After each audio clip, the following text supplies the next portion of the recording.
With shaking hands, a small child grabbed a strange man's suit jacket.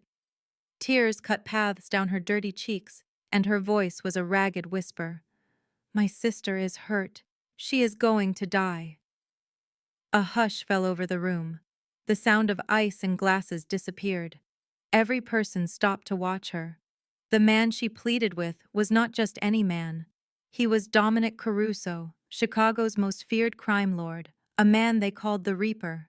What he did in that moment would be seared into the memory of everyone present. You have to hear what happened next, because this story will move you to tears. This is a story about the most unexpected places where hope can be found. It is about a child's courage that melted a heart frozen for 10 years. And it is about the truth that saving someone else might just be the way we save ourselves. If you believe that even the darkest souls deserve a second chance, stay with us until the very end. Subscribe now and turn on notifications so you never miss stories like this. Hit the like button if you are ready to witness a transformation that will restore your faith in humanity. And share this video with someone who needs to be reminded that it is never too late to choose love over fear. Now, let us take you back to that freezing Tuesday evening in Chicago. It was a freezing Tuesday evening in the heart of Chicago during the year 2024. The Velvet Crown restaurant was filled with men in tailored suits, their voices low as they discussed deals over expensive liquor. This was not a public place. It was Dominic Caruso's territory. The staff knew to see nothing and say less. The guests knew the code. You stay in your lane, you show deference, and you never ever make a scene. Dominic Caruso occupied his regular table in the private room, a man who inspired both awe and fear just by being there. At 36 years old, he commanded a criminal network that spanned 3 states. His cold, gray eyes saw everything. His orders were absolute. Tonight was like every Tuesday for the last 10 years, the time for his weekly council with his most trusted men. They spoke in quiet, deliberate voices.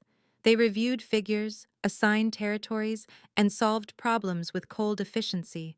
This was Dominic's way, disciplined and strategic, with no room for feeling. He had outlasted so many others in this dangerous world because he knew a single, vital truth. Emotion was a liability, and liabilities get you put in the ground. And then, the very thing that would demolish the fortress he had built around his heart for a decade occurred. The heavy oak entrance of the restaurant flew open so hard it cracked the plaster on the wall. Every person looked up. Words hung unfinished in the air. The manager scrambled forward, his expression a mask of pure terror. Before he could stop the intruder, the source of the chaos became clear. A little girl, who could not have been older than 6, was shaking in the entrance. Her simple nightdress was ripped and filthy. It was stained with blood that was not hers. Her brown hair was a mess of knots around a face smeared with dirt and old tears. The cold had turned her bare feet a painful red. She appeared as if she had walked through a nightmare to arrive here. The child's gaze darted around the room, a desperate search for anyone who would listen.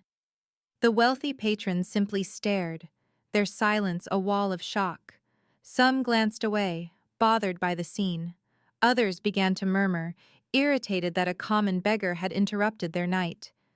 But this small girl was not asking for spare change. She was searching for a miracle. Her eyes finally locked onto Dominic Caruso's table. In that moment, her innocent gaze understood true authority. Perhaps it was how the other men deferred to him. It might have been the gleam of his gold watch under the dim lights. Or it could have been something more primal, a child's intuition that pointed to the one man in the room with the power to act. She did not hesitate. She ran directly for him. The entire room seemed to stop breathing. Dominic's guards stiffened, their hands drifting toward the weapons hidden in their coats. This was forbidden. Nobody ever approached Dominic Caruso without permission, certainly not like this. But the girl was too fast. She reached his table and seized his sleeve with her small hands. Her fingers dug into the fine wool like it was her only hope. The blood on her hands, her sister's blood, left a dark stain on his expensive suit. Then she delivered the words that would haunt Dominic for the rest of his days. "They are hurting my sister. She is going to die. I have nobody else. Please, I am begging you, save her." The silence that came after was absolute. The room was so still you could feel your own heartbeat. All focus was on Dominic, everyone waiting to see how the merciless crime boss would respond to this impossible situation. His entire reputation was founded on being cold and unreachable. He was a man who gave mercy to no one. Dominic looked down at the child gripping his arm. She stared up at him, her brown eyes filled with a raw mixture of fear and faith. In that instant, a feeling stirred deep inside the hardened man's soul. It was an emotion he had not known for a decade. This little girl was the same age as Sophia. 10 years ago, Dominic Caruso had been someone else. At 26, he was already established in his father's criminal world, learning the business that made their family powerful. But in the midst of all that darkness, two people gave Dominic a reason to be happy. His mother, Isabella, and his 16-year-old sister, Sophia. Isabella Caruso was a kind woman in a brutal world. At 52, she held on to the hope that her son would one day escape that life.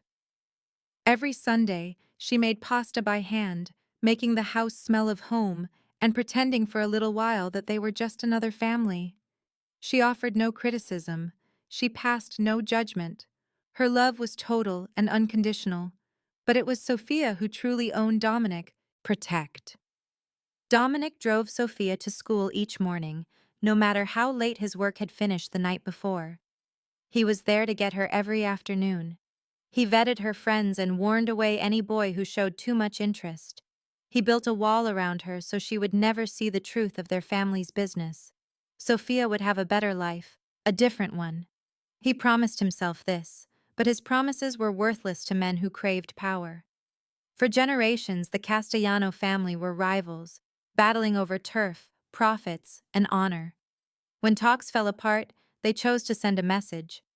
They bypassed Dominic's father and targeted the one thing that could truly break him. They snatched Isabella and Sophia from the school parking lot on a Wednesday. The demand for ransom arrived in hours. The Castellanos wanted land, cash, and a public surrender. Dominic pleaded with his father to give in, to grant them anything they asked. But Antonio Caruso was a man of cold, rigid principles that placed his reputation above his own blood. "We do not bargain with vermin," his father declared. That would be a show of weakness. They discovered the bodies 48 hours later. Isabella's end was swift, a final, small kindness. But Sophia had died while trying to shield her mother. The coroner's report stated she had resisted, attempting to save the woman who had brought her into the world. When Dominic went to identify her, he saw something that destroyed the last piece of his soul. Sophia's hand was still clenched around a little silver necklace he had given her for her 16th birthday only 3 weeks prior. The charm was a small angel wing. "You are my angel," he had told her. His angel was now gone. What followed became a dark legend in the Chicago underworld. Over 6 months, Dominic methodically erased the Castellano family, every last member, every associate, every single person who knew and did not act. He offered no mercy because none was ever offered to the people he cherished. After the last of the blood was gone, Dominic Caruso was the only one left standing at the summit. He was the youngest boss in the history of the organization and its most feared. He was also the most hollow. That night, beside his sister's grave, Dominic took an oath. He would never love again. He would never let himself care for another person. Emotion was the flaw that led to the death of his mother and sister, and he would never again be touched by such a weakness. For 10 years, Dominic honored that oath. He constructed barriers so tall and dense that nothing could ever get through. He became a specter, a man without pity, without empathy, without a heart. That held true until tonight, when a 6-year-old girl with brown eyes gazed up at him with the same faith Sophia once had. The memory vanished as fast as it appeared, but its weight settled on Dominic's chest like a slab of concrete. He blinked, and the world of the velvet crown returned. The small girl held onto his sleeve, her little frame shaking, her eyes, those painfully familiar brown eyes, begging him for help. The entire room was still. Nobody moved. Nobody even seemed to breathe. And then Dominic Caruso did something that stunned every single person in that restaurant. He rose to his feet. The chair leg grated on the marble floor, a sound that sliced the quiet like a knife. His top men shot each other looks of confusion. In all the years they had worked for him, they had not once seen their boss react with such speed. Dominic dropped to one knee, putting his face on the same level as the child's. This close, he saw the paths of tears that cut through the dirt on her face. He saw her bottom lip tremble as she tried to be courageous. She could not have been older than 6. And she was standing here, in a den of killers, and she was not backing down. "What is your name?" His voice was quieter than any of them had ever heard him speak. "Lily," she breathed. "Lily." He repeated the name slowly, committing it to memory. "Where is your sister?" The child choked out an address through her tears. A decaying apartment complex on the south side, one of Chicago's most dangerous areas. Dominic recognized the location. It was contested ground held by the Black Cobras, a crew that had been a thorn in his side for months. He looked at Marco, his most loyal man, who was paralyzed with shock. "Get the cars. All of them. Now." Marco paused for less than a second, but it was long enough for Dominic to give him a stare that would turn fire to ice. The older man gave a sharp nod and took out his phone, snapping orders as he walked to the exit. Dominic looked back at Lily. The girl was shivering so hard her teeth were chattering. From the cold or from terror, he did not know. Acting on instinct, he removed his jacket, a $10,000 custom garment he had never allowed anyone else to handle, and placed it around her tiny shoulders. The coat enveloped her, the hem falling below her knees like a heavy cloak. Then he did what he had not done for a decade. He lifted her into his arms. Lily's arms instantly went around his neck, and she buried her face in his shoulder. She felt like she was nothing, just a delicate bundle of bones, hope, and terror. Dominic felt something break deep inside him. It was a crack in the walls he had spent 10 years building. 5 black sport utility vehicles started their engines outside.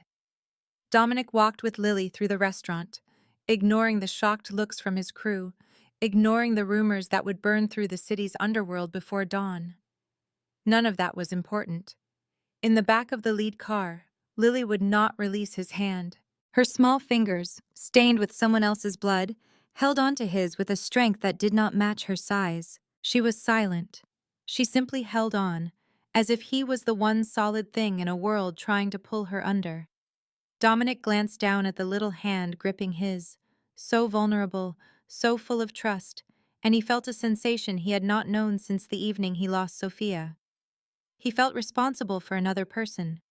To grasp why this single night would alter the course of his life, you must first learn about Olivia Bennett and the 27 years of torment she had already endured. Olivia Bennett's life began in shadows. Chicago, 1997. The year opened with a blizzard that covered the city under 3 feet of snow, and in a small apartment on the west side, a baby girl came into the world. There was no celebration from her parents. They were far too consumed with finding their next fix. Richard and Diane Bennett were addicts long before Olivia's arrival. They used heroin, cocaine, anything they could find. The pregnancy had been a mistake. The child was a burden. From the moment she took her first breath, Olivia was not wanted. She spent 8 years surviving inside that apartment. She figured out how to feed herself before she was 4, searching through cupboards for old crackers and expired cans of food. She learned to be silent when her parents were high, to conceal herself in a closet when unfamiliar people visited, and to act like she did not exist. There were nights with no food. There were nights with no warmth. But Olivia learned to endure, the way children must when living is their only goal. Then came the day her parents decided she was not worth the effort. At 8 years old, they took her to a downtown bus terminal, gave her a small bag with 2 sets of clothes, and instructed her to wait. "We will be right back," her mother told her, avoiding her gaze. "Just wait here." Olivia sat there for 6 hours, until a police officer noticed her. Her parents were gone forever. The foster system then consumed her. For the next 8 years, Olivia was moved through 7 different houses, 7 different sets of adults who were meant to provide care, to offer protection, to give her some chance at a real life. Not one of them did. The first 3 homes saw her as an income source, a check from the state each month for a room and basic meals. She was a liability, another person to feed, a problem they could ignore. No one ever asked about school. No one offered help with her homework. No one showed they cared. The 4th home was worse, so much worse. Olivia would never speak about what took place in that house. She pushed the memories down so far, she could almost believe they were not real. But the invisible wounds remained, deeper than any physical scar. She learned to make herself small and quiet, to never be noticed. Being noticed always led to pain. At 15, Olivia decided she was done. She fled, vanishing onto the streets of Chicago with only the clothes she was wearing. For 3 long months, she had to fend for herself. Some nights she found a bed in a shelter, but most nights she slept under a bridge. She took food from corner stores just to eat. She quickly learned which streets were safe and which ones could get a person killed. The police eventually found her. They placed her in a juvenile detention facility, where she learned a hard lesson over the next year. Never trust anyone. Never depend on anyone. Never expect anyone to help you. When she turned 18 and the system let her go, Olivia Bennett had surrounded her heart with defenses as strong as Dominic Caruso's. She was completely on her own, with no family, no funds, and no prospects. She was certain this was all her life would ever be. A constant, crushing darkness seemed to stretch out before her until a single phone call changed her world. That call arrived on a Tuesday afternoon. Olivia was just 16, still locked inside the juvenile center, marking the days until she was old enough to leave the system that had betrayed her time and again. She nearly laughed when the counselor said her mother was on the phone. "That woman left me 8 years ago," she stated plainly. "I do not have a mother." But her curiosity was too strong to ignore. It always was. On the phone, Diane Bennett's voice was different. It was sharp and steady, without the usual slur. She said she was clean now, that she had a job and had put her life back together. She wanted to meet Olivia. She wanted to say she was sorry. She begged for another chance. Olivia did not trust a single thing she said, but she agreed to go anyway. A small, stubborn piece of her held on to hope, a little flame that refused to go out no matter how hard life tried to snuff it. Or perhaps she just wanted to stare into her mother's eyes and tell her what she really thought of the woman who cast her aside like trash. The apartment was tiny but neat, a studio on the south side. It smelled of cheap air freshener and instant coffee. Diane looked older and much thinner, with dark rings under her eyes that no makeup could conceal. She gave a shaky smile as she opened the door, and for a second, Olivia felt a pang of pity for her. That feeling vanished when she heard a cry. It was a baby, crying from a crib tucked in the corner. A chill went through Olivia's body. "What is that?" Diane's smile faded. That is your sister, Lily. She is almost a year old." "Sister." The word struck Olivia like a physical blow. Her mother had found a replacement. She had another child, built a new family, and simply continued on as if Olivia was never born. She knew she should have left right then. She should have walked away without a second glance.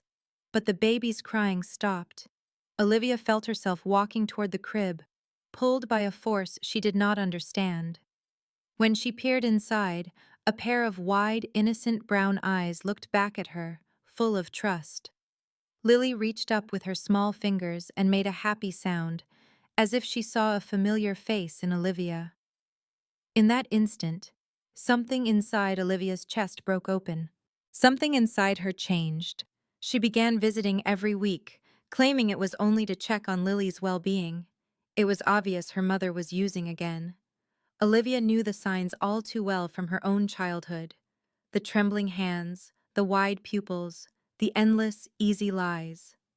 The overdose occurred 6 months later. Olivia was 17 years old, standing in a hospital corridor as a social worker told her Lily would go into foster care. She would be sent into the very system that had shattered Olivia's youth, the same nightmare she had barely escaped. She remembered the closets she used to hide in, the dinners she went without, the fourth family, and the horrors she could never bring herself to say out loud. "No," she said, her voice low but firm. The social worker blinked in surprise. "I am sorry?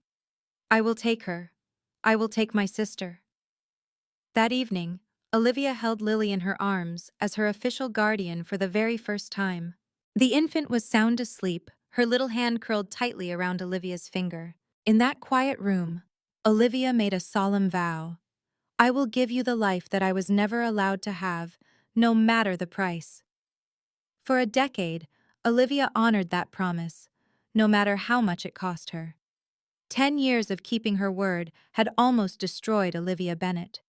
At 27, she seemed much older than she was. Dark circles were a permanent feature beneath her eyes. Her hands were calloused and chapped from years of hard work. Her back carried a constant dull ache that was always there. But each morning, regardless of her exhaustion, Olivia forced herself out of bed and started again, because Lily depended on her. Their home was a studio on the south side, 400 square feet of cracked plaster and faded hopes. The heater had been broken for 2 years, forcing them to sleep huddled under 3 blankets in the winter. Roaches scurried from crevices that Olivia had tried to block with duct tape and old newspapers. The ceiling dripped when it rained, creating brown blotches that grew like a sickness across the ceiling. This was all they could manage. Olivia held down 3 separate jobs just to pay for that apartment. Her alarm would shriek at 4:30 every morning, pulling her from sleep. By 5, she was standing at the counter of Morning Brew, a downtown coffee shop serving businessmen who refused to make eye contact. She forced a smile for 6 hours, dealing with entitled people and hot coffee burns, collecting tips that were rarely more than $20. At 12 in the afternoon, she started her shift at Petal and Vine, a little flower shop on Madison Street. The owner, a kind woman named Mrs. Chen, allowed Olivia to bring home any damaged flowers for Lily.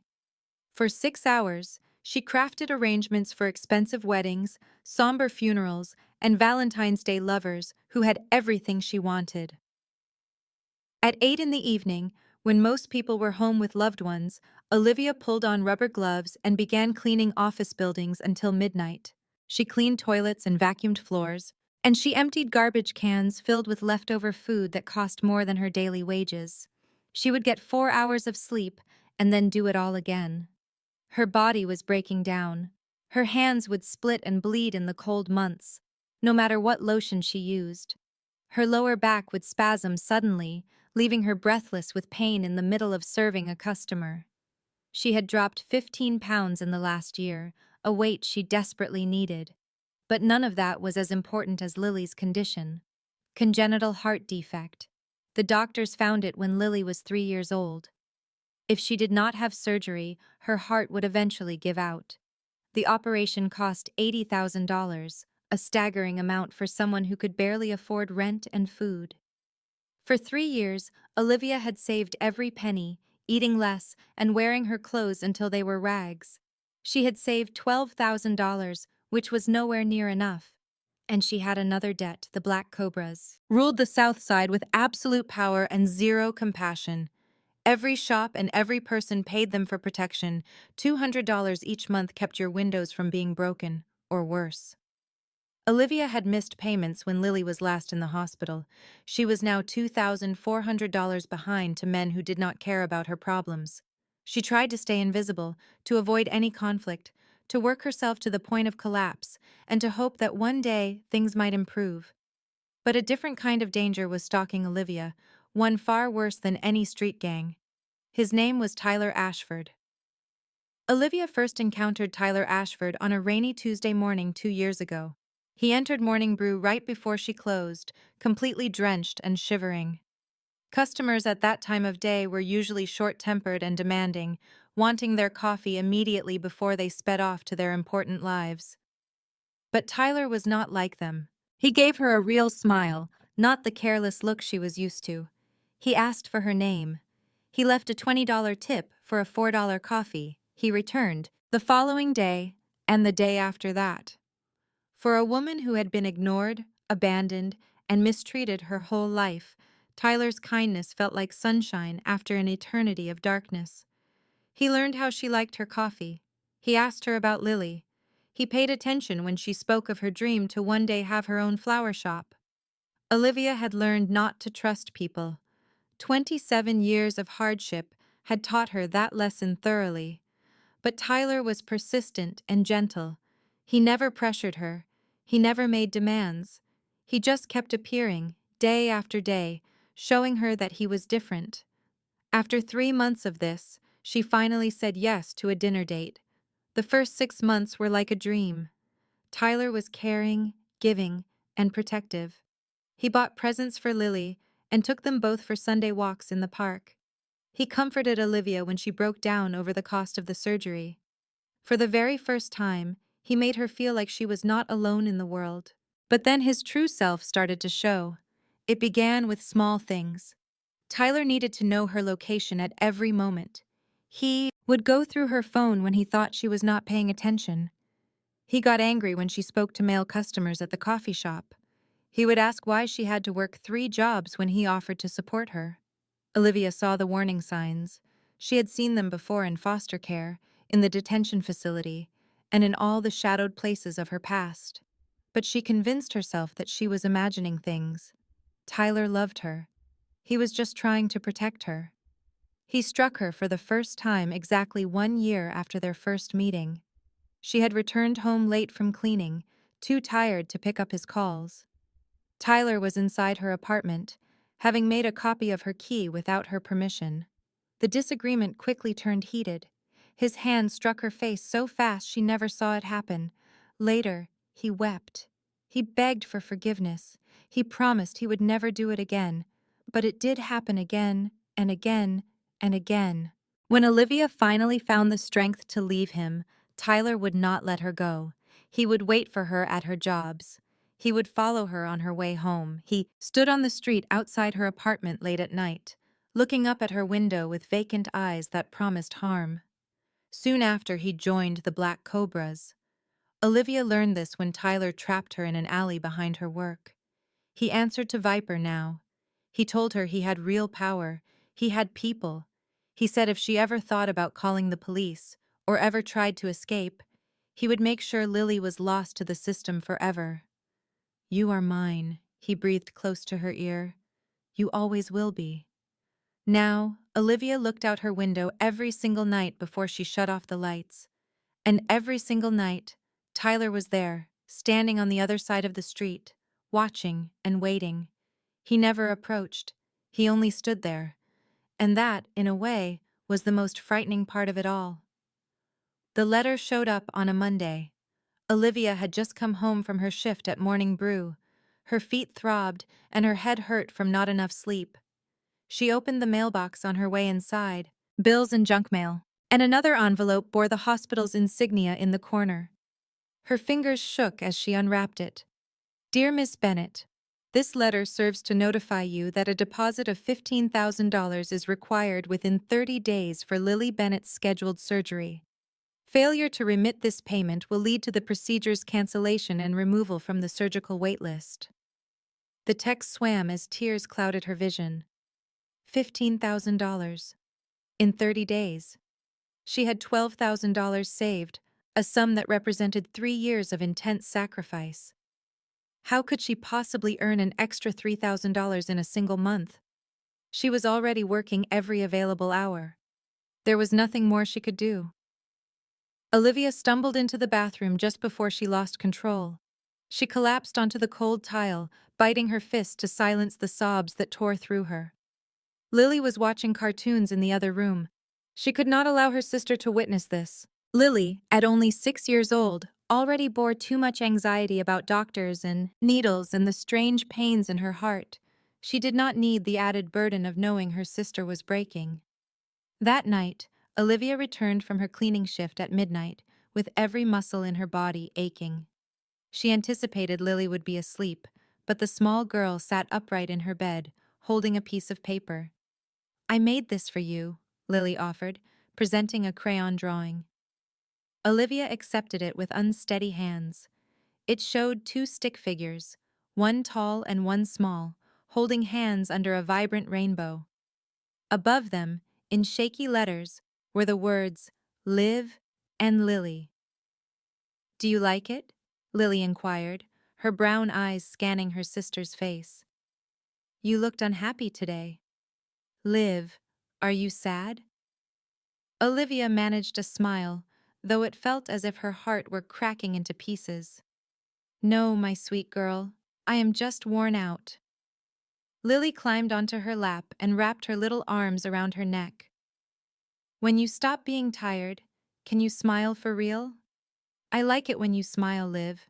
That evening, Olivia held her sister until the young girl drifted off to sleep. She lay there staring at the water stains on the ceiling, listening to the soft rhythm of Lily's breath, and she did something she had not done in a very long time. She prayed. She asked for a miracle, for an escape, for anything at all that could alter their desperate circumstances. She was unaware that the next day would be the worst of her life, but also the day that would redefine everything. That miracle was coming. But first, Olivia had to endure one more trip through hell. The following evening began just like the rest. At 9:30 that night, Olivia was on her hands and knees at a downtown law firm, scrubbing coffee spills out of a plush carpet. Her back was in agony, her eyes stung with fatigue, but she continued her work. Because giving up was not a choice. Lily was home and safe. Mrs. Patterson, the elderly widow who lived next door, had promised to listen for her through the apartment's thin walls. It was not a perfect solution, but it was the only one. A vibration came from her pocket. She dismissed it initially, assuming it was a spam call, but it buzzed over and over. When she finally took it out, the screen showed Mrs. Patterson's name, Olivia. The older woman's voice was filled with fear. "There is someone in your apartment. I heard yelling. I heard Lily scream." The mop hit the floor with a clatter. Olivia ran. She did not bother with the elevator. She flew down the stairs, taking them two at a time, shoved open the emergency exit, and ran for 6 blocks through the dark Chicago streets. Her lungs were on fire, her legs protested, but she could only hear Mrs. Patterson's words. "I heard Lily scream." The door to her apartment was hanging open when she got there. Tyler was standing in the center of her living room, smelling of whiskey and pure rage. His eyes were bloodshot, his expression contorted into something barely recognizable as human. Lily was huddled in a corner, her small frame pushed against the wall as tears streamed down her cheeks. "There she is," Tyler mumbled, turning to face Olivia with a grin that chilled her to the bone. "My girl is finally back home. Get out." Olivia's voice was unsteady, but she made herself stand straight. "Tyler, get out of my apartment." He let out a harsh, unpleasant laugh. "I watched you at the flower shop today, talking to that man, smiling at him." His hands tightened into fists. "Do you believe you can find a replacement for me? Do you think any other man would ever want you?" "We are finished, Tyler. We have been finished for months. You have to go." She attempted to step toward Lily, to position herself between her sister and the monster before her, but Tyler moved more quickly. He seized her arm, pulling her back with so much force that she cried out in pain. "You are not the one who decides when we are finished," he growled. "I decide. I do." The first blow landed across her cheek. Olivia's head jerked back, and pain erupted in her skull. She staggered but remained on her feet. She could not fall because Lily was watching. Lily was crying. Lily needed her to be strong. The next punch sank into her stomach, causing her to double over. Tyler grabbed her by the hair, forcing her head back. He hissed in her ear, "If I am not allowed to have you, then no one will." He shoved her to the floor. His boot slammed into her ribs one time, then two, then three. Her mouth filled with the taste of blood. The room spun in nauseating circles. Through the fog of pain, she could hear Lily's screams. She could feel tiny hands pulling at her arm. "Liv, Liv, stop hurting my sister. Stop it." "No, not this. Lily should not be here. Lily should not have to see this." Olivia struggled to open her eyes, to fix her gaze on her sister's terrified expression. Tyler was now unbuckling his belt, his eyes devoid of any human emotion. "Lily," her voice was a fractured whisper, "run. I am not leaving you." With all the strength she had left, Olivia screamed, "Run! Go get some help! Go right now!" Lily stood frozen, her small frame shaking, tears streaming down her face. Olivia looked directly at her sister, truly saw her, and spoke the only words that held any meaning. "I love you, Lily. Now go." Lily fled through the door and did not look back. From behind her came the sickening sound of more punches landing. Lily raced down the stairs, her bare feet hitting the cold concrete. She had no idea where she was headed. She had no destination in mind. She only understood that Liv was injured. Liv was bleeding, and she had to locate someone who could save her. The night air was a shock of ice against her skin. The late autumn in Chicago showed no mercy, with temperatures that were close to freezing. Lily was only in her thin cotton nightgown, a pink one with small white flowers that was her favorite. She had no shoes and no coat. In just a few moments, the frozen sidewalk made her feet go numb, but she did not stop running. The south side was a different place at night. The streetlights either flickered weakly or were completely out. Dark shapes shifted in shadowed alleys.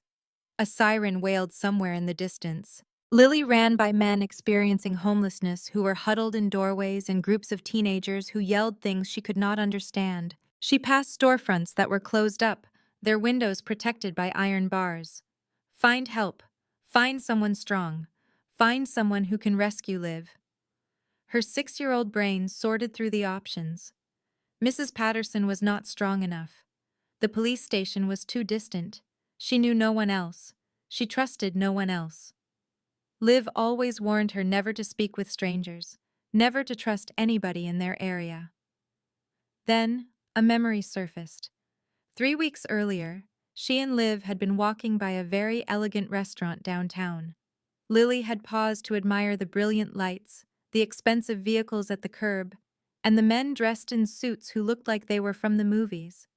Liv had clutched her hand and pulled her away with urgency. "Never come close to this place," Liv had instructed, her voice strained with alarm. "The city's most dangerous people eat there. Promise me, Lily. Promise me you will never go near it. The most dangerous people." Lily's frozen feet continued to move. Her lungs burned, her heart pounded so loudly she could hear it drumming in her ears. But a child's mind, backed into a corner, follows its own desperate path. Dangerous people were strong. Strong people had power, and a person with power could stop the man who was hurting her sister. She had to find the most dangerous person in all of Chicago. She ran for 8 blocks. She ran straight through the city's most unforgiving neighborhood. She was just a small girl in a nightgown stained with blood, her tiny bare feet leaving red prints on the frozen pavement. By the time she collapsed against the door of the Velvet Crown, her legs were failing her. A huge man in a dark suit guarded the entrance. He glared down at her, his confusion turning to irritation. "Get out of here, kid. We don't allow begging." Lily tried to squeeze by him, but he blocked her path without effort. "Please," she begged, out of breath. "It's my sister." He repeated himself. "Get lost." And so, Lily did the only thing she could. She bit him. Her small teeth clamped down on his hand, using every bit of strength her little jaw possessed. The guard yelled out in shock and pulled his arm away. In that one moment of surprise, Lily scrambled between his legs and ran into a room filled with monsters. She ran right into the path of the most dangerous man in Chicago, 8 blocks in bare feet, in temperatures below freezing. A 6-year-old child, all alone in the dark, running to the one place she was always told to avoid. Dominic Caruso had never seen courage so pure. 5 black sport utility vehicles sped through the Chicago streets like a pack of hunting wolves. They ignored red lights. They paid no attention to speed limits. Dominic's drivers knew every side street, every hidden alley, and every shortcut that could save them precious seconds. A drive that should have taken 20 minutes, they finished in 7. Dominic held Lily on his lap for the entire ride. Her tiny body was pressed against his chest. The tears had stopped, but she could not stop shaking. Over and over, she whispered the same 3 words. Please hurry, please hurry, please hurry. The apartment building looked exactly as he had imagined. It was a decaying tribute to poverty and neglect. The walls were covered in spray paint. Plywood was nailed over half the windows. The smell of rot and hopelessness was a heavy presence in the air. This was their home. This was the place Olivia returned to every single night. Dominic took the stairs 3 at a time, carrying Lily. His men formed a protective circle around him. The door to apartment 3B was off its hinge, hanging wide open. They were too late. Tyler Ashford was gone. Dominic heard the faint sound of footsteps echoing down the stairwell at the other end of the hall. The coward heard the cars and ran away like the vermin he was. But Dominic barely noticed Tyler's escape. The second he crossed the threshold into the apartment, the rest of the world disappeared. Olivia was on the floor, completely still. A pool of blood spread out from under her head, a bright red stain on the filthy linoleum. Her face was almost impossible to recognize. One of her eyes was swollen completely shut. Her lips were split and bleeding. Dark purple bruises were already forming on her cheeks. Her arm was twisted at an angle that made Dominic's stomach clench. She was not moving. For one horrifying moment, he was sure she was dead. But then he saw her chest rise, a tiny movement, but it was there. Dominic had been around violence his entire life. He had given the orders for it, he had carried it out with his own hands, and he had built an entire empire on it. He believed he was hardened against its power, that nothing could ever truly shock him again. He was mistaken. This was not the same. This was not business. This was not a rival who understood the rules of the game. This was a woman who had done nothing more than try to live.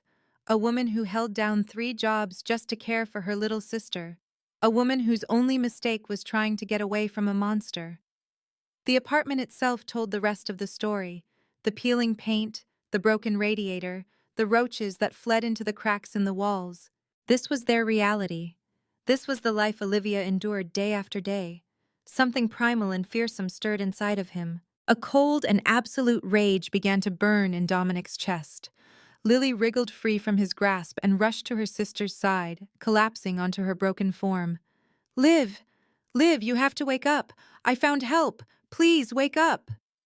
Olivia's one good eye slowly opened. She focused only on Lily, and her broken lips formed words. "Are you okay? Did he touch you?" After being beaten so brutally, her very first concern was for her sister. Dominic knelt down next to them, his voice calm and solid, even as a hurricane of fury raged within him. "She is safe. You are both safe now." He looked over at Marco, who was standing like a statue in the doorway. "Call an ambulance.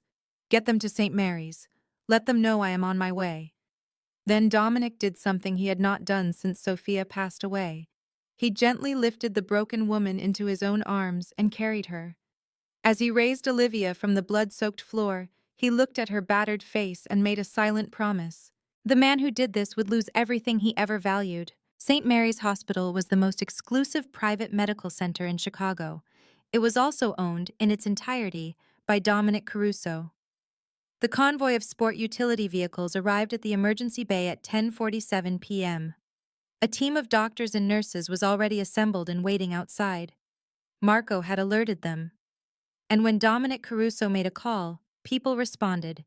In an instant, Olivia was placed onto a gurney and wheeled through the sliding glass doors, surrounded by a swarm of medical experts. Dominic walked right behind them, with Lily still in his arms. He paused at the main desk, where a frantic administrator was trying to manage paperwork. "Mr. Caruso, sir, we'll need to get her insurance and admit her to the VIP suite." Dominic stopped him with a single look. "I want your best surgeons, your best rooms, and your best care." His voice was like ice. "And if anyone brings up the cost, you tell them to talk to me. Is that clear?" The man nodded quickly and hurried away. The next 3 hours were the most agonizing of Dominic's life. He waited in the private family room just outside the operating wing, surrounded by expensive leather furniture and fine art that now felt completely insulting. Lily was on a small sofa next to him. A kind nurse had cleaned and bandaged her feet, which were now tucked under her body. She hugged a hospital pillow tightly against her chest, her gaze locked on the double doors that had closed behind her sister. She had not said a single word since they got there. Dominic watched her from the side.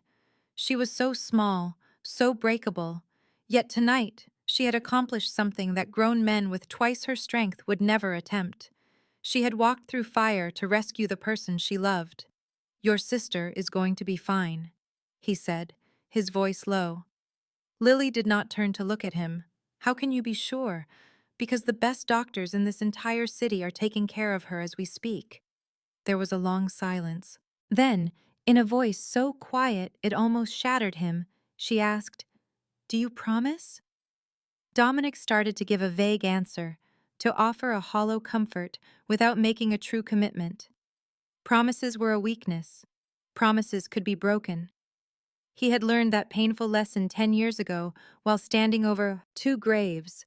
But her brown eyes looked up at him, full of a desperate hope he recognized from his own past. "I promise," he found himself saying. It was the first promise he had given anyone in 10 years. A visible wave of relief seemed to pass through Lily's small frame. The immense tension she had carried since storming into the Velvet Crown finally released its hold. Without saying anything, she leaned to the side, resting her head on Dominic's arm. A few minutes later, she was fast asleep. Dominic remained perfectly still. He hardly dared to breathe. This small child, who had every right to be terrified of men like him, had instead offered him her complete trust. The gentle pressure of her head on his arm felt more significant than any weight he had ever known. On the other side of the room, Marco stood in complete shock.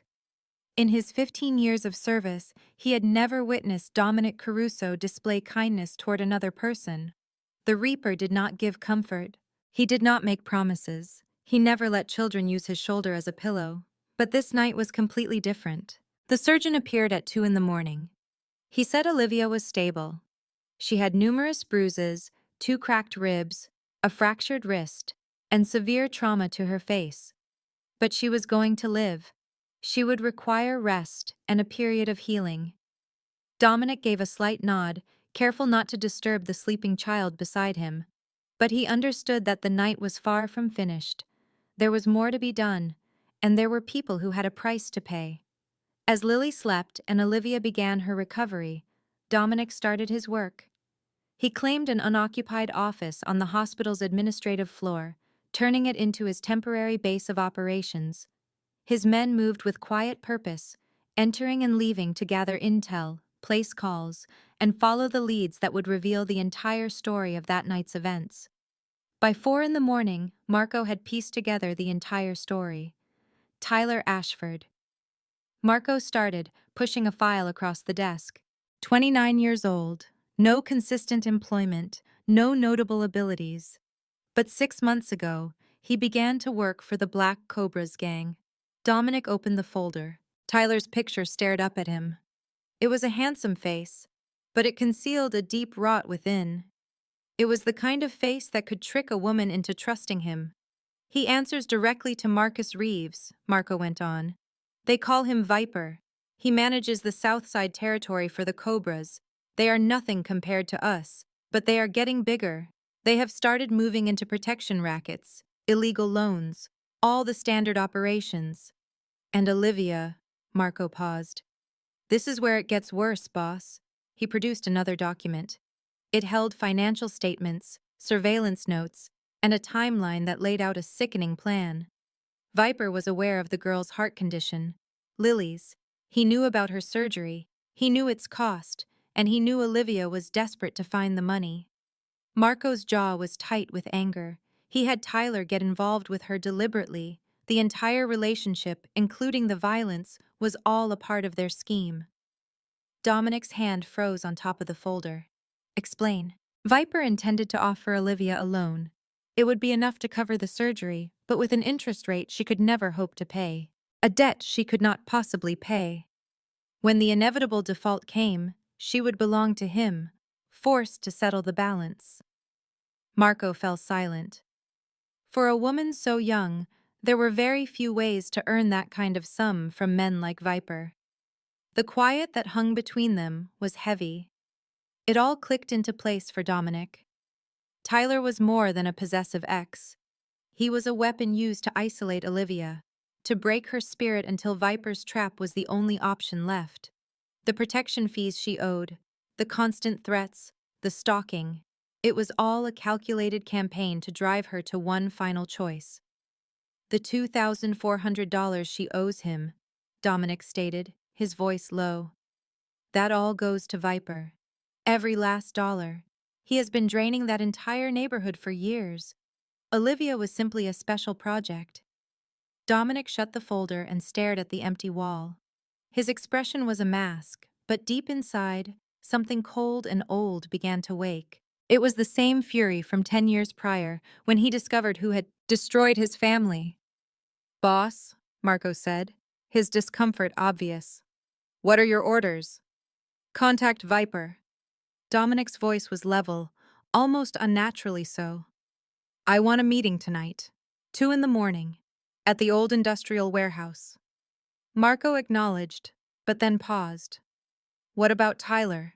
We have men searching for him. He could not have gone far. Dominic rose, fastening his jacket with methodical calm. Tyler is not the priority. I have something unique in mind for him. He moved to the window, gazing at the Chicago skyline as the first light of dawn touched the horizon. For a decade, Dominic Caruso ran his life by the rules of business. Every move was a calculation, every choice weighed against profit and control. There was no room for feeling in his world. But this was not about territory. This was not about money, or power, or growing his empire. This was personal. Sunlight poured through fine silk curtains as Olivia opened her eyes. For a second, she believed she was in a dream. The ceiling was a perfect, smooth white, unlike the cracked, water-damaged one at her apartment. The sheets felt impossibly smooth against her skin, and the room smelled of fresh blossoms, not decay and refuse. Then the agony returned. Her entire body erupted in protest when she tried to shift. Each breath was a fire in her ribs. Her left arm was immobilized in a cast. Lifting her right hand to her face, she felt the texture of bandages, the swelling, the lines of stitches. The memories rushed back. Tyler's rage, the assault, Lily's screams. Lily. A wave of pure panic crashed over Olivia. She tried to push herself up, crying out as pain tore through her chest. Where was Lily? What had they done to her little sister? Did Tyler survive? A tiny sound came from her right. Olivia turned her head, a slow and agonizing motion, and saw her sister sleeping on a leather couch, bundled in a blanket that likely cost more than their rent. Lily. Tears traced paths down Olivia's bruised face. Oh, thank God. Lily, you are safe. Before another word could escape her, the door swung open. A man entered the room. He was tall, with dark hair, wearing a suit that radiated influence and money. His features were stern and impossible to read, with gray eyes that took everything in but gave nothing away. A pale scar cut down his left cheek. Olivia's instincts screamed at her to act. She fought to sit up, to become a shield between this stranger and her sister, but her broken frame would not obey.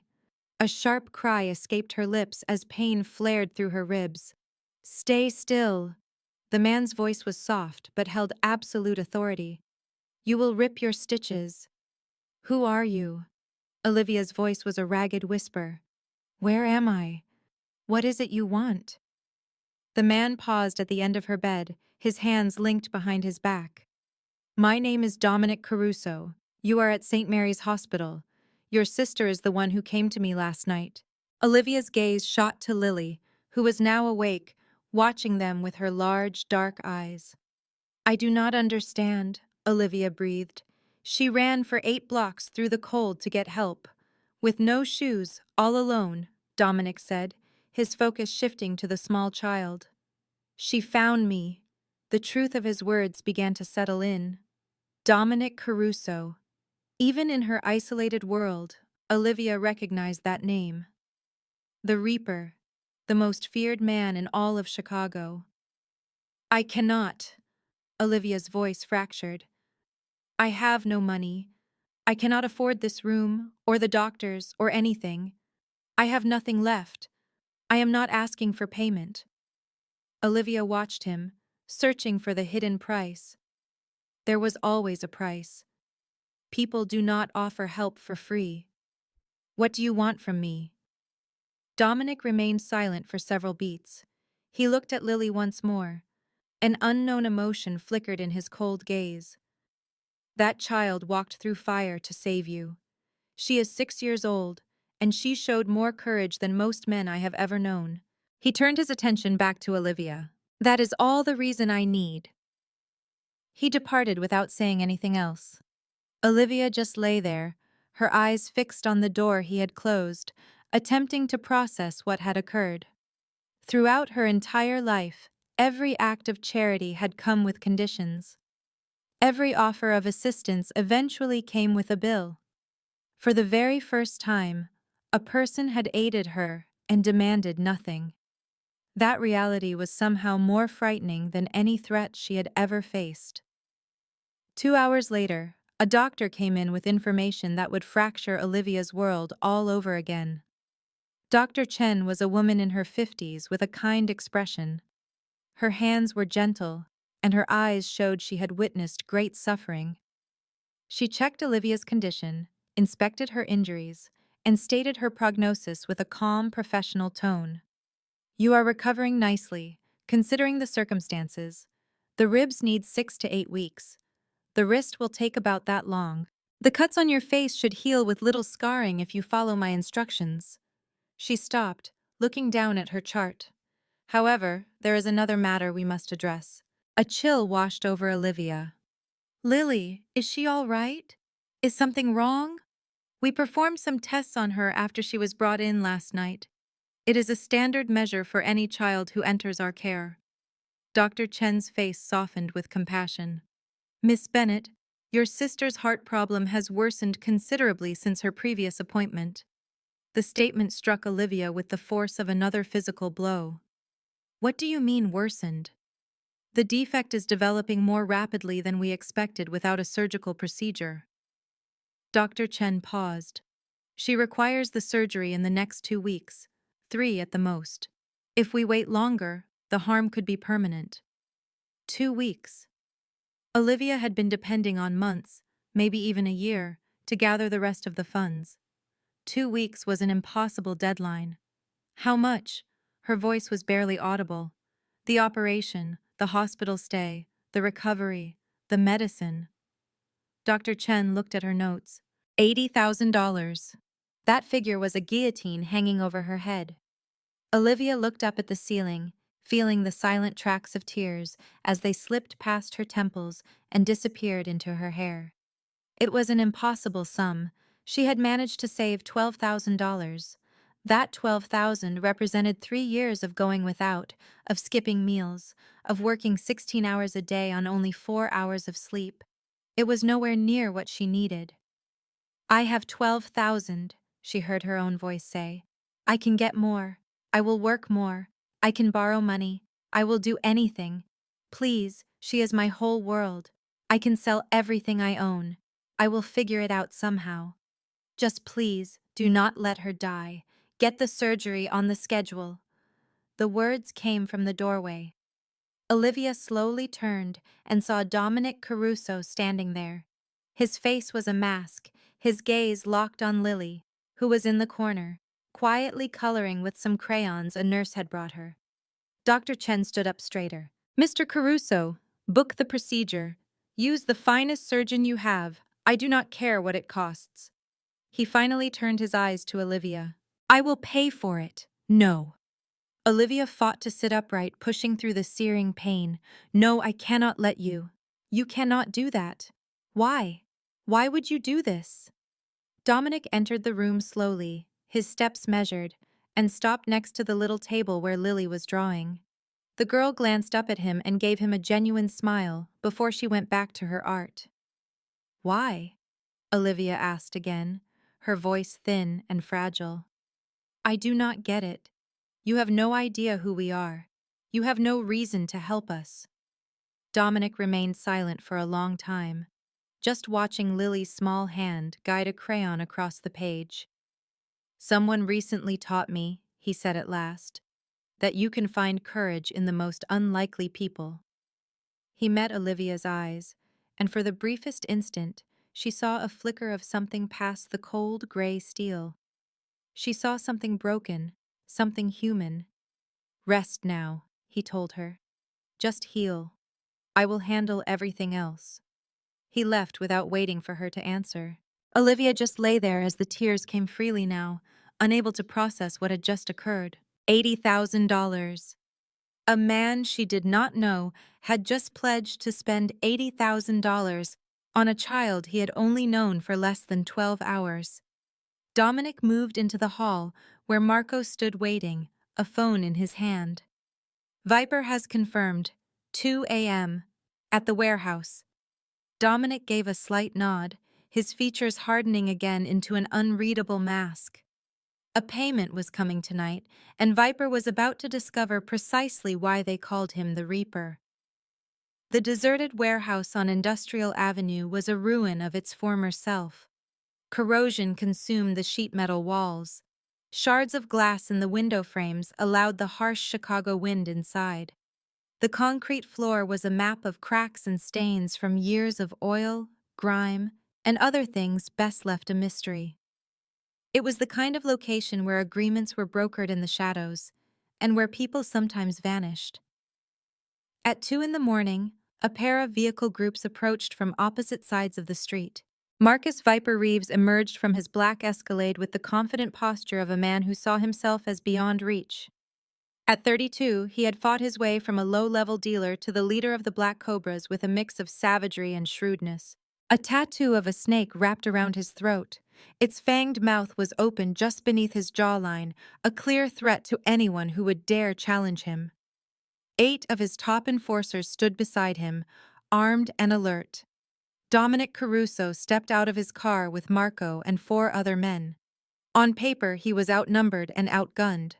But in the Chicago underworld, everyone knew that numbers were meaningless when you were facing the Reaper. The 2 leaders met in the middle of the warehouse floor, while their crews fanned out behind them like 2 rival armies. Viper was the first to speak, a grin showing off a gold tooth. Dominic Caruso himself.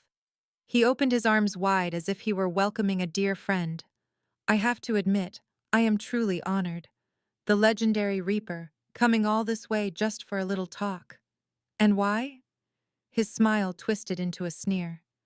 "For some cheap girl and her dying kid, the quiet that came next was absolute." Then, as one, all 4 of Dominic's men raised their weapons. The sharp clicks of safeties being disengaged echoed in the vast, empty space like a funeral bell. Dominic did not so much as flinch.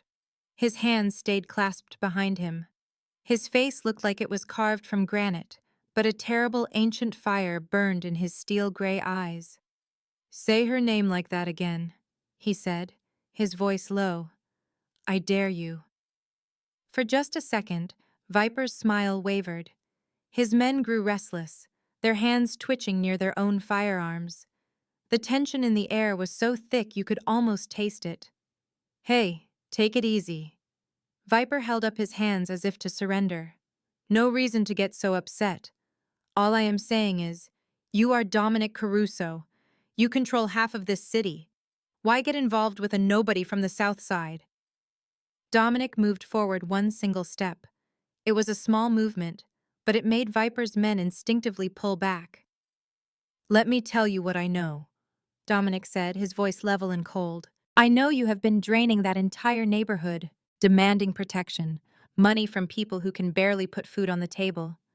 I know you go after the most vulnerable single mothers, the elderly, anyone too scared to stand up to you. He took another step closer. I know you learned about a little girl with a bad heart, and I know you had one of your thugs get close to her sister, to manipulate her, to wear her down until she had nowhere else to turn, but to you. Viper was no longer smiling at all. That is just business, Caruso. I would think you, of all people, would understand that. Business. Dominic reached inside his coat and took out a folded sheet of paper.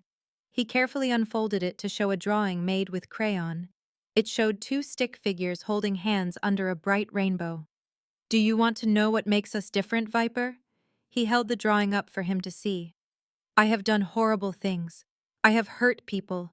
I built my entire world on fear and on blood. His jaw clenched.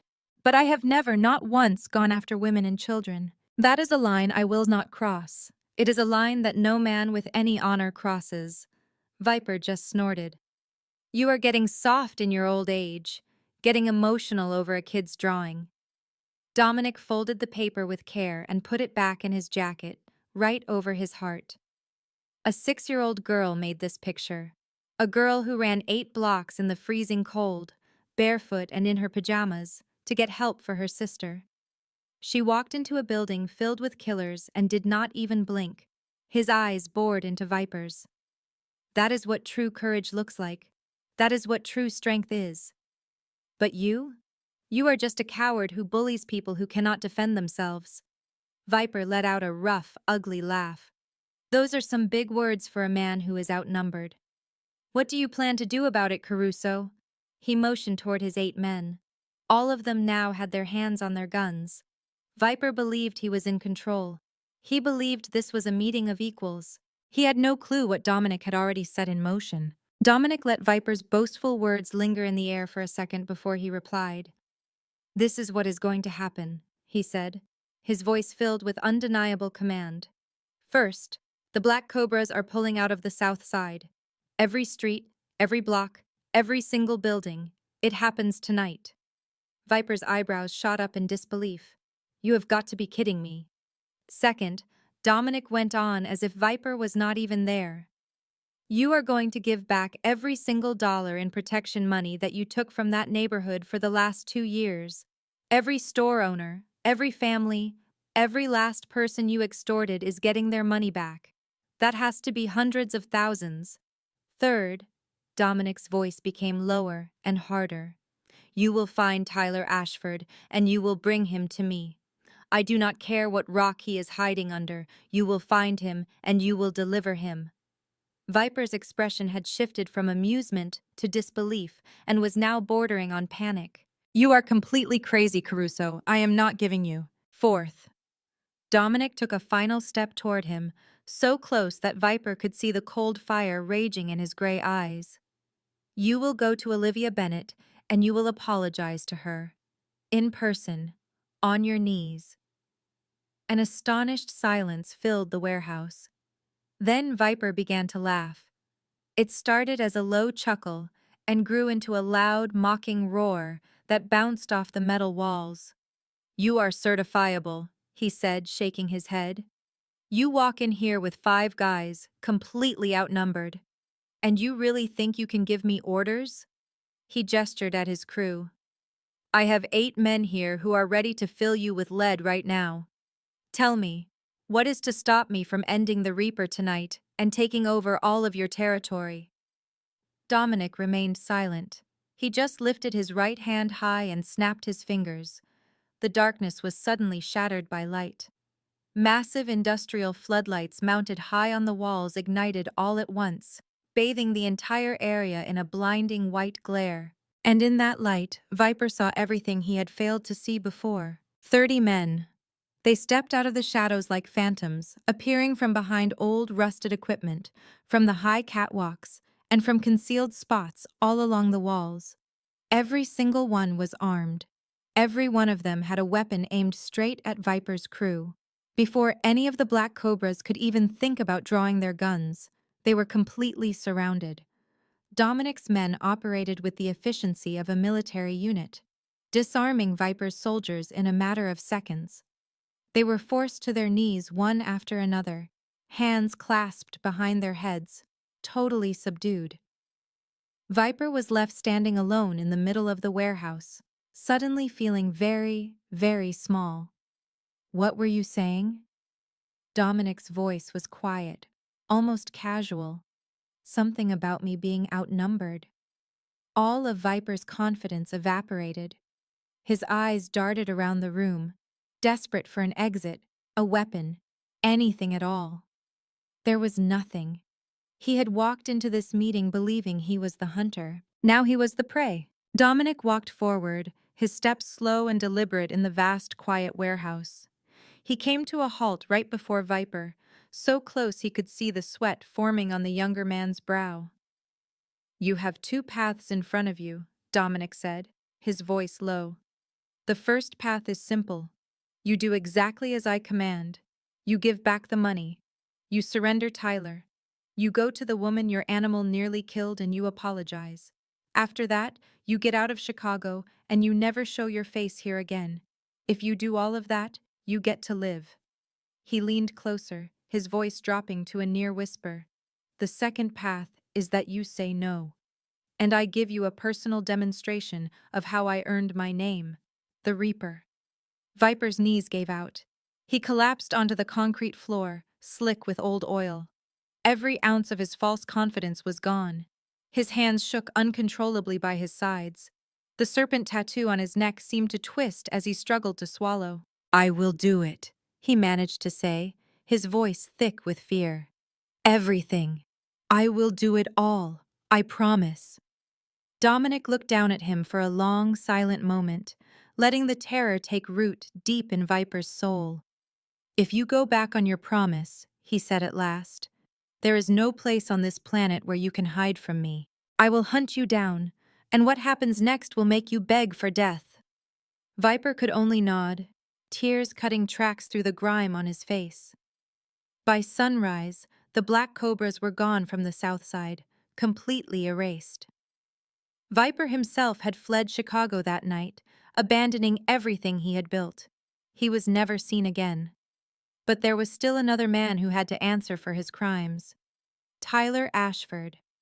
They found Tyler Ashford trying to hide at a Greyhound station at 4 in the morning, a one-way ticket to Detroit clutched in his hand. He never got on that bus. Dominic's team cornered him in the parking lot, forcing him into a dark sport utility vehicle before anyone even knew he was there. Tyler yelled and struggled and pleaded, but the empty night swallowed his sounds. They took him to a warehouse on the west side. It was not the same building where Viper's world ended, but it was just as cold and frightening. It was a box of concrete with no windows. In the middle of the room, a single chair was bolted to the floor. Tyler was already strapped into it when Dominic walked in. The man who had beaten Olivia Bennett until she was unrecognizable looked like a pathetic child now. His face was a mess of tears and mucus, ghostly pale. The expensive suit he wore was wrinkled and dirty. He was shaking so hard the entire chair rattled on the floor. Dominic stood over him without a word, letting the silence crush him. "Please," Tyler finally cried out. "Please, you do not get it. I am in love with her. I have always been in love with her. I did not want to do it. I lost my temper. It was an accident. An accident." Dominic's voice was completely flat. "You call beating a woman into a coma an accident?" "I was drinking. I was angry. She was laughing with other guys and Tyler's words spilled out in a panicked rush. "I love her. I did all of it because I love her." Dominic bent down, putting his face on the same level as Tyler's. The younger man recoiled, trying to press himself into the chair as if it could swallow him whole. "Love? Dominic said softly. You believe love is about controlling a person, cutting them off from the world, and hitting them until they cannot see their own reflection? She is mine, Tyler spat out, a sliver of his old pride cutting through the fear. She is my property. She will always be my property. The strike was so quick Tyler never saw it coming. His head jerked violently to the side as blood burst from his lip. She is not a thing you own. Dominic's voice was pure ice. She is a person. She has a right to tell you no. She has a right to walk away. She has a right to live without being afraid of the man who says he loves her. Tyler fell apart at that moment, sobbing like an infant. Please do not kill me. Please, I will do whatever you want. I will leave Chicago. I will never speak to her again. Please. Marco took a step forward, his hand hovering over the firearm on his hip. Boss, what are your orders for him? Every single person in that warehouse thought they knew what would happen next. Tyler Ashford had harmed someone in Dominic's security. The consequence for such a betrayal was absolute. A swift execution, an unmarked grave, and a forgotten name. Yet Dominic refused. A quick death was a mercy he would not grant. Looking down at the shattered man, his expression was pure disdain. You will live, Tyler. You will face the next 15 or perhaps 20 years inside a concrete box. Each morning, you will awaken in that cell and be forced to remember your crimes. Every night, her face will haunt your dreams, the one you tried to erase. He motioned to Marco. Get Detective Morrison on the line. Let him know a gift is waiting. The complete file, medical charts, images, testimonies, everything required for a conviction that cannot be broken. 3 weeks on, Tyler Ashford was condemned to 15 years in a state penitentiary for aggravated assault, stalking, and domestic abuse. Dominic observed the news report in the solitude of his office. There were fates far worse than a physical end. The burden of guilt, the weight of your actions, that was the ultimate sentence. Dominic knew this truth intimately. He had carried the agony of losing Sophia and Isabella for 10 long years. Certain wounds never truly close. They simply become a part of your being. 6 months can redefine a life. On a radiant spring day, Lily Bennett burst into the Chicago Children's Hospital, her arms outstretched like wings. Her feet, the very ones that had once been cut by frozen streets, were now in pink shoes that flashed with each joyful leap. Her laughter filled the hall as she twirled, a happy performance for the nurses who had saved her. The operation was a total triumph. Dr. Chen described it as extraordinary. The flaw in her heart that had shadowed her life was gone. Her heartbeat was now powerful and regular. She could sprint, she could play, she could live as a typical 6-year-old child for the very first time. Olivia saw her sister from the hospital doorway. Tears flowed freely down her cheeks. For the first time in an age, they were tears of pure elation. A new chapter had begun. On Madison Street, where a little floral shop named Petal and Vine had been, a fresh sign was now displayed. Lily's Garden. The windows shone in the light, showcasing vibrant displays of roses, lilies, and sunflowers. Within, the fragrance of fresh flowers was the scent of new beginnings. Dominic had acquired the shop for Olivia without her consent. When she attempted to decline his gift, he just placed the keys in her hand and departed. View it as an investment, he had stated. I will require fresh flowers each Sunday. For the first time since she was a teenager, Olivia was not working 3 exhausting jobs.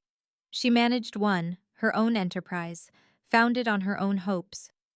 On Tuesday and Thursday nights, she took courses in business management at Chicago Community College. Dominic covered the costs. She gave up protesting after his third insistence. The South Side had also been reborn. With the Black Cobras eliminated, the area gradually revived. Business owners who had once cowered in fear now exchanged greetings and smiles. Kids could be seen playing outside long after sunset. The extortion money that had drained families was given back, down to the last penny, exactly as Dominic had ordered. Nobody was certain how it had all occurred. Stories circulated of a conflict between rival groups, of a commanding presence who had swept in and restored order. But the people who lived there did not probe. They were content with the newfound tranquility. A few referred to Lily as their little angel, without fully knowing why. They simply sensed that this child with hopeful eyes was connected to their deliverance. Each Sunday, like clockwork, a black vehicle would stop in front of Lily's garden. Dominic would emerge, bringing flowers for Olivia, always her preferred kind, always fresh, and treats for Lily. He would pass hours there, sipping coffee and hearing Lily's tales from school, observing Olivia create arrangements with hands that were no longer scarred. Marco saw the transformation in his superior. The ice around him had melted. The fortress had begun to crumble. A person was showing through the Reaper's facade. "You are different, boss," Marco commented one evening as they left the shop. Dominic offered no denial. He just gazed out at the glowing city. A faint smile touched his lips. It seemed that was the outcome when the deepest night finally encountered its dawn. The Sunday sun streamed into Lily's garden like liquid gold. The small flower shop on Madison Street was not open for business, but inside, a trio had assembled for their weekly tradition. Lily was on the floor, surrounded by art supplies, her tongue sticking out as she focused on her newest creation. Olivia was behind the service desk, making coffee with the small machine Dominic had gifted her, while Dominic occupied the comfortable leather chair near the window. A newspaper lay across his lap, its pages unread. Outside, the South Side was alive with a gentle energy. Youngsters pedaled bikes along the pavement. People conversed on their porches. A community once strangled by terror could now breathe easily. It had the feeling of a home. Uncle Dom. Dominic lifted his gaze from the paper. Lily had set aside her drawing and was looking at him with her large brown eyes, the same ones that had met his in the Velvet Crown months before. "Yes, little one. I want to ask something." She made her way to his chair and hoisted herself onto its arm, an act Olivia would typically forbid. But in that moment, nobody spoke. "Why did you help Liv?" The question lingered in the quiet space like a soft fog. Olivia's movement stopped at the coffee machine. She did not turn, but Dominic saw the stiffness in her posture, the way she held her breath, anticipating his reply.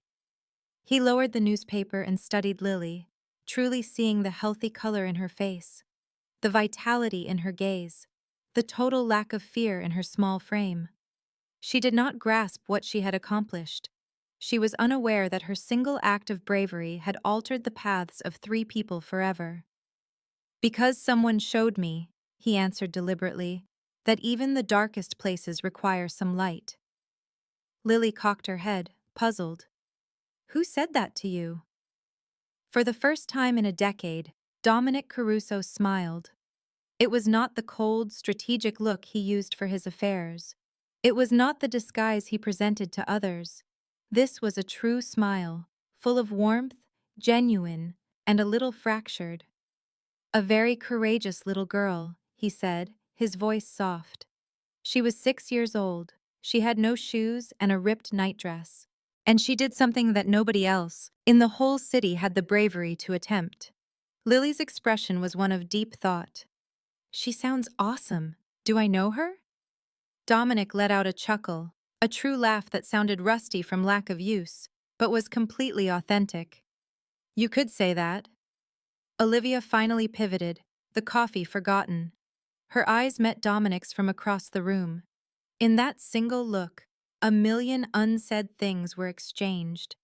Thankfulness, comprehension, and something more profound that neither was prepared to acknowledge. For 27 years, Olivia had felt she was not deserving of happiness, that her fate was to fight, to endure, to merely exist, but not to flourish. She had constructed defenses around her heart as tall as Dominic's. But at that moment, seeing Lily giggle at a secret Dominic whispered to her, feeling the warm sun on her face, enclosed by flowers and hope, and the promise of a new day, she finally realized the truth. She was worthy of this. All of them were. Sometimes the smallest person has the most strength to change the world. And sometimes, in saving another person, we find our own redemption. This was the tale of a small girl who ran 8 blocks in the darkness toward a monster and found a protector instead. It is the tale of a woman who was broken for her entire life, only to learn that shattered fragments can be reassembled into something even more beautiful. And it is the tale of a man who believed his humanity was gone for good, until a child's bravery taught him it is never too late to pick love instead of fear. There are individuals in the world this very moment, maybe even viewing this, who feel as Olivia did, stuck, without hope, certain that no one is listening and that things will never get better. But if this account shows us one thing, it is this. Assistance can arrive from the most unlikely of sources. Bravery can reside in the most vulnerable. And regardless of how deep the darkness of your night feels, the sun will always rise. If you know someone who is struggling, please connect with them. If you are the one facing that struggle, understand that you are not by yourself. Your own story has not concluded. The most meaningful chapters might be just ahead. We would love to hear from you. What emotions did this story bring up for you? Did it bring to mind a person in your own experience? Have you ever had a time where the kindness of a stranger made all the difference? We invite you to share your reflections in the comments section. We look at each one, and your experiences give us the motivation to continue making content that connects with people and reminds us of the good that remains in our world. If this story resonated with you, we ask you to please press the like button and subscribe to our channel.